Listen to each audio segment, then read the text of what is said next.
ಎಲ್ರಿಗೂ ನಮಸ್ಕಾರ ಮತ್ತು ವೆಲ್ಕಮ್ ಟು ಸಿನಿಮಾ ಕದರ್. ಸಿನಿಮಾಗಳು ಒಂದು ಭಾಷೆಯಲ್ಲಿ ರಿಲೀಸ್ ಆಗಿ ಅಲ್ಲಿ 100 ಕೋಟಿ ಮಾಡೋದೇ ಕಷ್ಟ.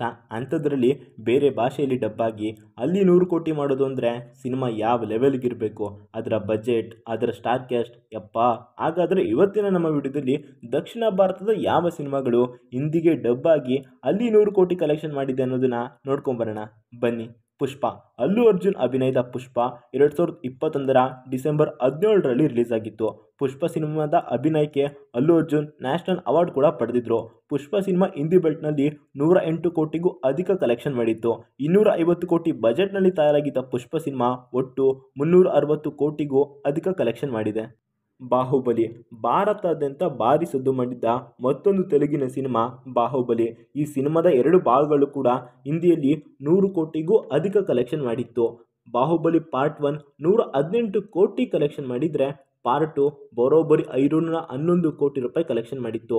ಬಾಹುಬಲಿ ಪಾರ್ಟ್ 1 ಒಟ್ಟಾರೆ 600ರಿಂದ 670 ಕೋಟಿ ಕಲೆಕ್ಷನ್ ಮಾಡಿದರೆ ಬಾಹುಬಲಿ ಪಾರ್ಟ್ 2 1800 ಕೋಟಿಗಿಂತ ಅಧಿಕ ಕಲೆಕ್ಷನ್ ಮಾಡಿದೆ. ಹಿಂದಿಗೆ ಡಬ್ ಆಗಿ 100 ಕೋಟಿ ಕಲೆಕ್ಷನ್ ಮಾಡಿದ್ದ ಮತ್ತೊಂದು ಸಿನಿಮಾ ಅಂದರೆ ಅದು RRR. ಈ ಸಿನಿಮಾದ ಹಿಂದಿ ವರ್ಷನ್ ಬಾಕ್ಸ್ ಆಫೀಸ್ನಲ್ಲಿ 300 ಕೋಟಿಗಿಂತ ಹೆಚ್ಚು ಕಲೆಕ್ಷನ್ ಮಾಡಿದೆ.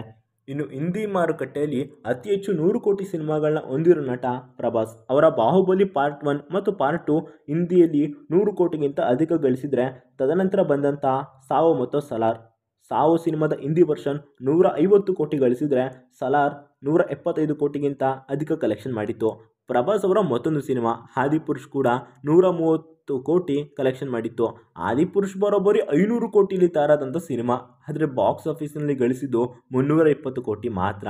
ಇನ್ನು ರಜನಿಕಾಂತ್ ಅವರ 2.0 ಕೂಡ ಹಿಂದಿಯಲ್ಲಿ 190 ಕೋಟಿ ಕಲೆಕ್ಷನ್ ಮಾಡಿತ್ತು. ಮತ್ತು ನಮ್ಮ ಕನ್ನಡದ KGF chapter 2 Hindi version Hindi ಬೆಲ್ಟ್ನಲ್ಲಿ 435 ಕೋಟಿಗೂ ಅಧಿಕ ಗಳಿಸಿದೆ. ಯಶ್ ಅವರ ಮುಂದಿನ ಸಿನಿಮಾ ಟಾಕ್ಸಿಕ್ ಅನೌನ್ಸ್ ಆಗಿದ್ದು, ಇದಲ್ಲದೆ ಯಶ್ ಬಾಲಿವುಡ್ನಲ್ಲಿ ತಯಾರಾಗ್ತಿರೋ ರಾಮಾಯಣದಲ್ಲಿ ನಟಿಸ್ತಾರೆ ಅನ್ನೋ ಸುದ್ದಿ ಇದು.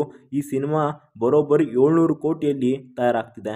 ಇದೇ ರೀತಿಯಾದ ಎಲ್ಲ ಸಿನಿಮಾಗಳನ್ನ ನಾವು ನಮ್ಮ ಇನ್ಸ್ಟಾ FB ಪೇಜ್ಗಳಲ್ಲೂ ಕೊಡ್ತಾ ಇರ್ತೀವಿ. ನೀವು ಅಲ್ಲೂ ಕೂಡ ನಮ್ಮನ್ನು ಫಾಲೋ, ಲೈಕ್, ಶೇರ್ ಮಾಡೋ ಮೂಲಕ ಪ್ರೋತ್ಸಾಹಿಸ್ಬೋದು. ಮತ್ತೊಮ್ಮೆ ಸಿಗೋಣ. Signing off, Shashi.